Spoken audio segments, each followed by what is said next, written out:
Bueno, les damos un cordial saludo. Bienvenida para todos nuestros oyentes, para cada uno de los seguidores de nuestras redes sociales. Un cordial saludo para todas aquellas personas que nos escuchan a través de este medio. Busco en ti Radio Online, porque recuerda que donde estás no es el final. Continuando con nuestra programación, contamos con la presencia del pastor Iván, la congregación Redemption Café en la ciudad de Bucaramanga, en su segmento Tres Milagros antes del desayuno. Así que, pastor Iván, bienvenido. ¿Cómo está? Buenos días, Jorge. Muy bien, gracias a Dios. Bueno, pastor, iniciamos entonces con el tema de hoy. Gracias. Buenos días para todos también y un abrazo fuerte para los que nos escuchan en línea o que después nos acompañan en las redes sociales. Hoy quiero conversar con ustedes acerca de lo que se viene marcando como un desafío que debemos enfrentar para mantener la relevancia de la iglesia en los aspectos familiares, en los aspectos del gobierno, en los aspectos, por supuesto, de los medios de comunicación, pero considero que uno muy importante, la influencia en el ámbito académico. Recuerde que muchas de las importantes universidades del mundo, las más reconocidas, algunas de ellas, nacieron siendo establecimientos educativos bíblicos. Es decir, que principalmente se dedicaban a enseñar asuntos sobre Dios, sobre el Dios de la Biblia, el cristiano. Mm, Sobre todo estas universidades reconocidas en Europa, por ejemplo, aquí mismo en Estados Unidos, allí mismo, bueno, estamos en Colombia, o bueno, ¿por qué no decirlo? También en Colombia hay algunas pocas que también nacieron siendo escuelas eh, cristianas. Eh, Ir perdiendo esos espacios han eh, fomentado, permitido mejor, que esta nueva generación de cristianos que viene con nosotros o luego ya los más recientes, padezcan de mm, y están bajo un ataque que no es como los que tuvieron que enfrentar nuestros padres o la iglesia primitiva. En mi país, por ejemplo, cuando yo era un niño, que ya mi mamá asistía a la iglesia cristiana, nosotros sí que es cierto que sufríamos de bullying en el colegio. Y estoy hablando de hace un poco menos de 35 años, tal vez, 35 años. Cuando yo era un niño eh, y yo estaba en mi primaria, mi mamá empezó a asistir a una iglesia cristiana. Pero en ese tiempo y en nuestro país asistir a una iglesia cristiana era matricularse en la escuela de aprendizaje más difícil. Teníamos que sufrir de bullying cuando llegaba la Semana Santa, que en todos los colegios se practicaba eh, la, la cruz de ceniza que se le ponían a los niños, inclusive, pero también a todos en la frente, pues nosotros nos alejábamos de esa práctica porque por supuesto no tenía nada que ver con nosotros y eso nos hacía víctimas inclusive de comentarios horribles de profesores, de rectores, inclusive aquel niño, me acuerdo tanto, creo que su nombre era Wilson, que era el más pícaro de todo el salón. Cuando llegaba el tiempo de Semana Santa y le ponían su crucecita de ceniza en la frente, él de repente parecía que era cubierto por un aura de santidad y de perfección, y como un fariseo de aquellos que persiguieron a Jesús, nos señalaba, nos humillaba, porque nosotros no éramos de su misma entendimiento de su misma fe. Esta generación está deseosa, esta generación está demandando que nuestra fe, lo que nosotros hemos querido aportarles, no provenga solamente de argumentos. Ojo que no estoy diciendo que no sean importantes, son muy importantes. Pero lo que ellos necesitan recibir fue lo que nosotros también recibimos en nuestro momento, cuando nosotros éramos unos adolescentes y éramos jóvenes, veíamos cómo la iglesia, en medio de tanta contrariedad y tanta crítica, nuestra propia fe, nuestras propias familias, en medio de con tanta contrariedad, de tanta crítica, nos cerraban las puertas de los negocios, inclusive los colegios, algunos no veían con buenos ojos que nosotros perteneciéramos a una iglesia cristiana, además, porque en ese momento la iglesia reinante desde sus púlpitos lanzaba fuertes acusaciones en donde se decía que nuestros pastores eran violadores o eran estafadores o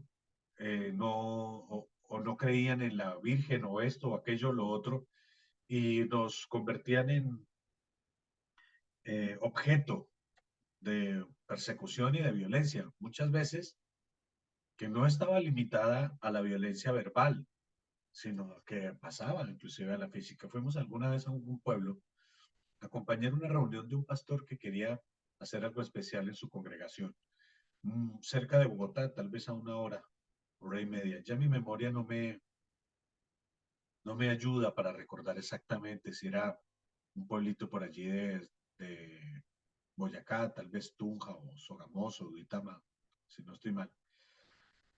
Y cuando llegamos al pueblecito, literalmente, y no sé por qué, se enteraron los católicos del pueblo, entre ellos un borracho muy católico, también lo recuerdo muy bien, que tomaron piedras y rompieron todas las ventanas del vehículo, de la busetica donde nosotros llegábamos. No les importaban que hubieran algunos niños, mujeres dentro de aquel vehículo. Nos bajamos apresuradamente porque apenas acabábamos de llegar y amenazaron con quemar el carro, que nos teníamos que largar, pero estoy hablando de algo que ocurrió hace 25 o 30 años tal vez, cuando yo tendría unos 8 9 10 años. Y lo recuerdo bien, daba mucho miedo, pero nosotros vivimos experiencias tan potentes, experiencias que algunos todavía siguen obteniendo y que debe ser, entre otras, una de nuestras prioridades eh, para poder incrementar y acrecentar y multiplicar el poder del reino de Dios. Necesitamos empujar a nuestra gente a una experiencia tan hermosa y sobrenatural que no quede duda, que sea evidencia para que nuestros argumentos estén soportados también sobre la experiencia, para que sea verdad, para que sea verdad, para que sea algo que se vive y no solamente que se piensa o que se defiende, para que nuestra fe no sea solamente argumentos, porque argumentos hay muchísimos de distintas corrientes y algunos parecen muy razonables. Algunos contrarios, inclusive a la fe cristiana, parecen muy racionales, muy razonables y parecen muy humanos y sin embargo no son ciertos.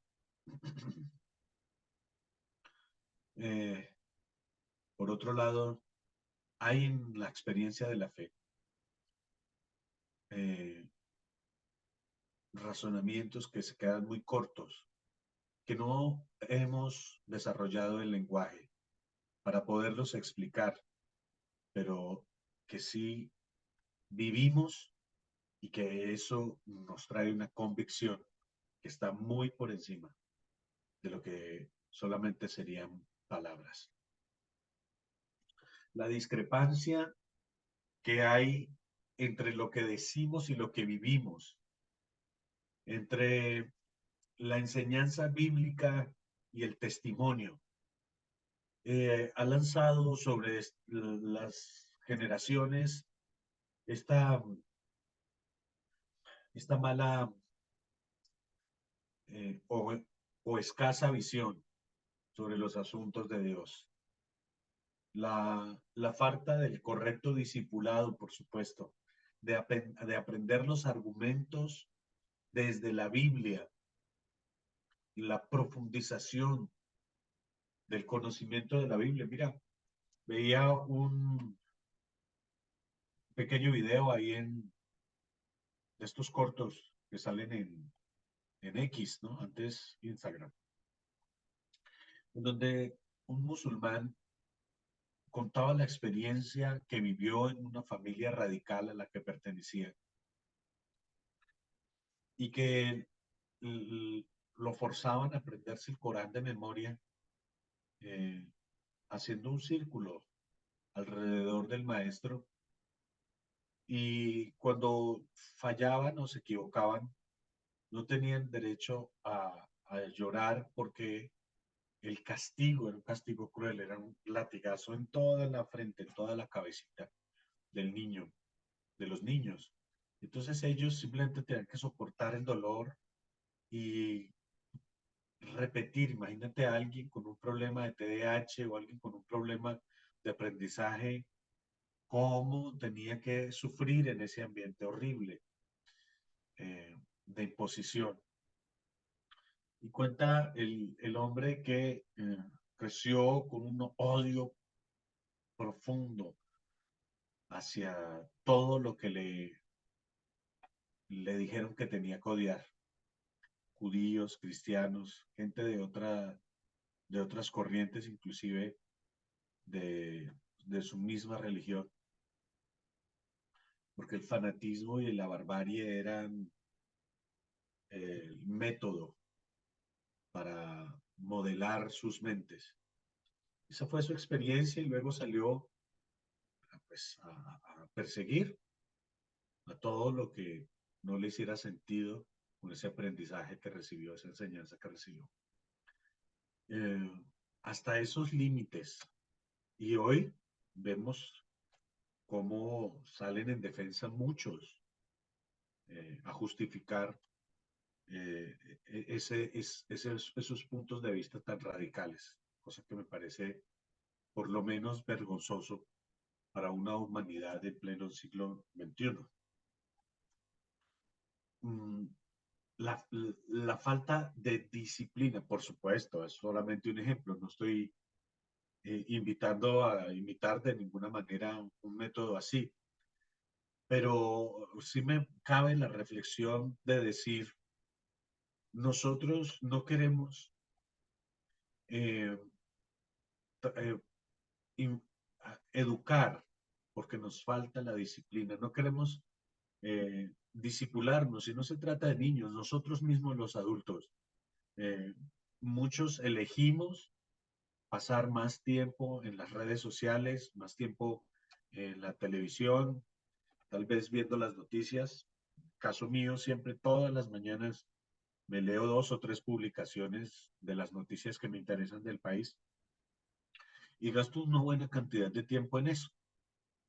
Pero cuando tengo que educarme, cuando tengo que tener la disciplina de terminar un libro de la Biblia que inicié, me cuesta, porque hemos perdido la coherencia y hemos perdido la disciplina como iglesia, pero como hijos de Dios, como discípulos, de darle el lugar que es importante, y pasando inclusive de esa plataforma, también hemos perdido el apetito por las experiencias, y que eso es en lo que quiero centrarme, porque el título de nuestra reflexión de hoy no es la dialéctica de las escrituras, sino es la dialéctica de la fe, cómo defendemos en la práctica nuestra fe, cómo argumentamos sobre nuestra fe si nuestra fe requiere una experiencia, requiere la coherencia, requiere una base sólida para poder entender sus conceptos, y estos necesariamente tienen que ir combinados entre lo que es la escritura, pero también en lo que es la experiencia. Poder llegar a la certeza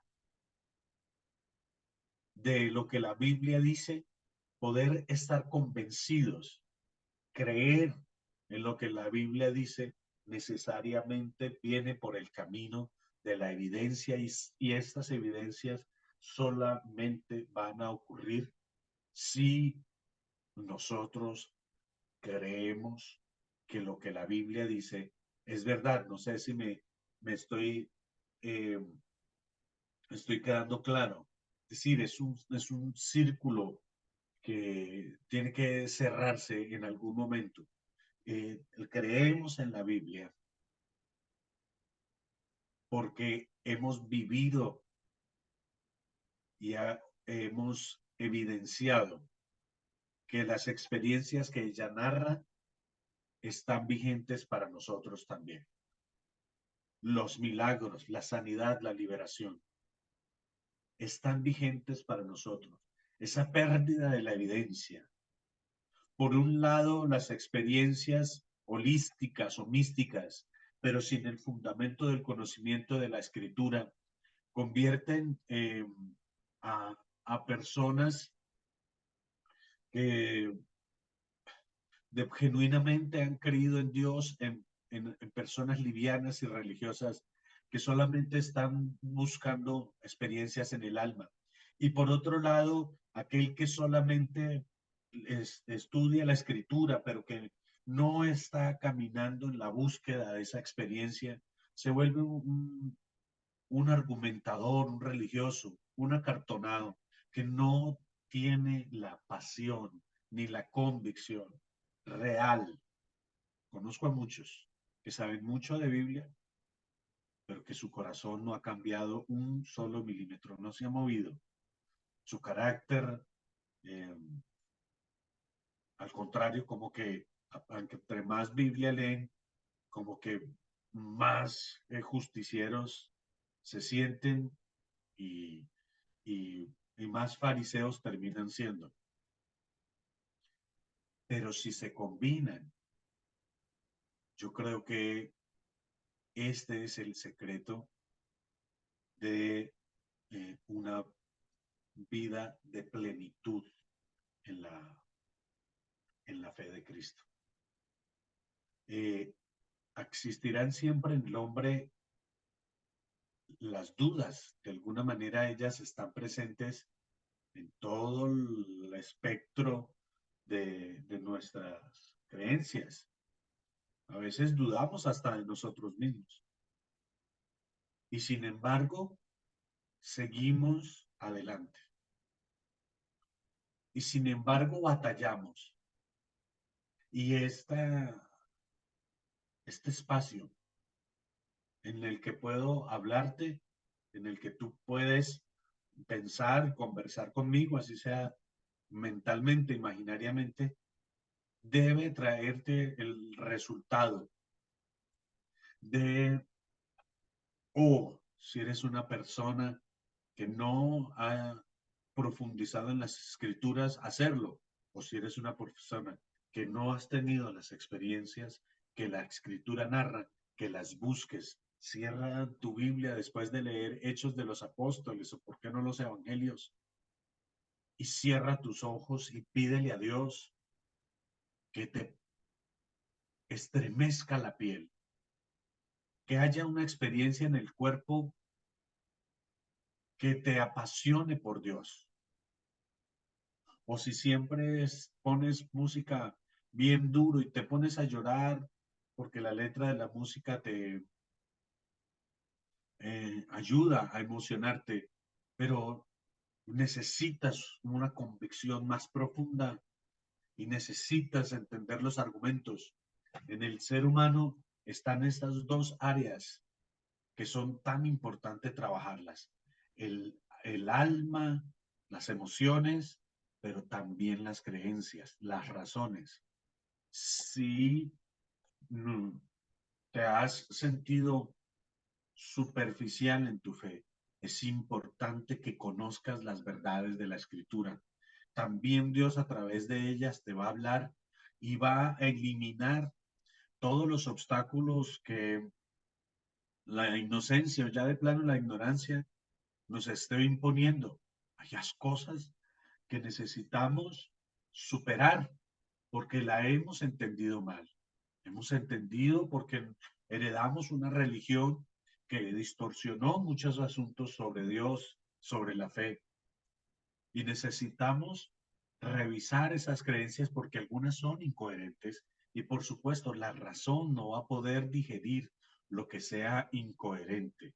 Por eso es que es tan importante, y repito, que haya esa resiliencia en el, en el cristiano, que pueda, a pesar de que algo en lo que creyó, una expectativa equivocada que le sembraron, porque mira, quiero decir esto, que lo he enseñado muchas veces en Redemption aquí en Bucaramanga. Nosotros no somos traicionados por la palabra de Dios, mucho menos por Dios, aunque muchos se sienten así. Nosotros somos traicionados por expectativas equivocadas que heredamos muchas veces o que construimos nosotros mismos. Eso se llama religión. Sobre Dios, que Dios no se comprometió.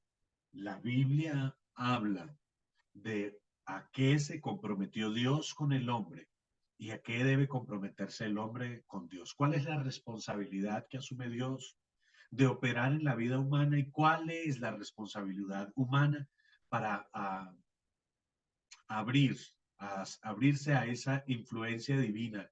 O inclusive también, ¿por qué no? Y ya en lo ministerial, ¿a qué se responsabiliza el hombre a actuar cuando está inspirado por Dios? ¿Cuál es la operación que el hombre tiene que realizar para que Dios haga o desarrolle o adelante su agenda en el mundo? Yo como pastor tengo que estar responsable de que aunque Dios me use el domingo, el viernes y el martes en nuestras reuniones de comunidad, yo tengo que ser responsable, informarme, leer la Biblia, saber cuál término significa esta palabra en realidad, si la traducción eh, fue fiel a lo que se quiso decir en el contexto de la cultura bíblica o de ese tiempo, de ese pasado. ¿Qué quiso decir? ¿Cuáles principios deben mantenerse y rescatarse? ¿Y cuáles otras cosas no son principios, sino que son parte del contexto de la historia de la Biblia y simplemente pueden no observarse porque están obsoletas, no sé, formas de vestir, por ejemplo, etcétera? Allí nosotros equilibramos. Es mi responsabilidad poner esto de mi parte y del resto de responsabilidad de Dios. Si yo no estoy entendido en lo que es mi aporte, seguramente no podré administrar lo que Dios me está dando. Si yo no tengo una plataforma lo suficientemente robusta para sostener lo que Dios quiere depositar sobre mí, entonces Dios va a irme dando solamente lo que yo pueda digerir. Esto es algo que vivió el apóstol Pablo. Recuerda en aquella ocasión en donde él dice que tiene un aguijón y él mismo reconoce para que las visiones, las revelaciones de Dios no me envanezcan, porque reconocía que Dios le entregaba inclusive más de lo que él podía administrar. Entonces, al mismo tiempo, tenía un aguijón que lo ayudaba a mantenerse humilde y que lo ayudaban a estar equilibrado y coherente para no enorgullecerse demasiado, no elevarse demasiado en su autoestima. Porque también podemos pecar de autoestima baja y autoestima demasiado alta cuando nos referimos a lo ministerial. Mi invitación hoy, amado oyente, hermano, es, y quiero hacer este paréntesis, esta generación en particular poco le gusta entender la Biblia. Algunos la leen, pero es que la Biblia no solamente se lee, la Biblia se escudriña y la leen para cumplir con las tareas y las calificaciones que les demandan para poder ser líderes, pero realmente no hay una experiencia alrededor del escrutinio de lo que significa la Biblia, de lo que la Biblia quiere decirnos y empujarnos a vivir. No hay una demanda de la experiencia. Se lee para saber las respuestas, pero no se lee para vivir las experiencias. Les animo a tener un impacto por el poder de la escritura, por el poder de la palabra, porque la palabra es un poco más que la escritura, por el poder de la fe y romper con las camisas de fuerza que muchas veces nos hemos dejado imponer por una herencia de, de creencias que muchas veces está incompleta o si no es ya de plano equivocada. Es el tiempo de volver a los milagros, de volver a las evidencias que vivieron aquellos creyentes de Hechos de los Apóstoles y aquellos primeros cristianos que caminaron en ese primer siglo, segundo, tercer siglo, que los hizo tan influyentes en el mundo. Si hubieran sido solamente razonamientos, lo que la iglesia primitiva llevaba a las ciudades, te garantizo que el cristianismo hubiera desaparecido, porque la persecución ha sido feroz y todavía, desafortunadamente, solo que la estrategia cambió y nos quiere dejar o ponernos una barrera, un obstáculo para que nuestra fe no tenga evidencia, para que nuestra creencia no tenga evidencia y pueda caer poco a poco en la ineficacia, en el olvido, en el estancamiento. Y nos veamos como muchos nos han querido ver, gente ignorante, gente desinformada, gente obsoleta, gente estúpida, que empeñaron su criterio, su capacidad de pensar a unas creencias falsas. Así es, como mucho mundo nos tilda y nos señala, cuando en realidad somos gente entendida y que debemos caminar cada vez más profundo en la escritural, en lo académico, ¿por qué no? En lo humano también, pero también en la experiencia para traer la evidencia que el mundo necesita y decirles, esta fe es real, se vive, se expresa porque se abre un canal de conexión con lo sobrenatural y lo precioso de los milagros que Dios nos entregó como inventario para establecer el gobierno del reino de Dios en el mundo. Les mando un fuerte abrazo, soy el pastor Iván Durán desde Bucaramanga, una ciudad hermosa de Colombia, y desde nuestro ministerio Redemption Café. Café no es porque seamos colombianos, sino es porque son las siglas de Casa de Fe Redemption. Un abrazo para todos y nos estamos viendo el próximo jueves.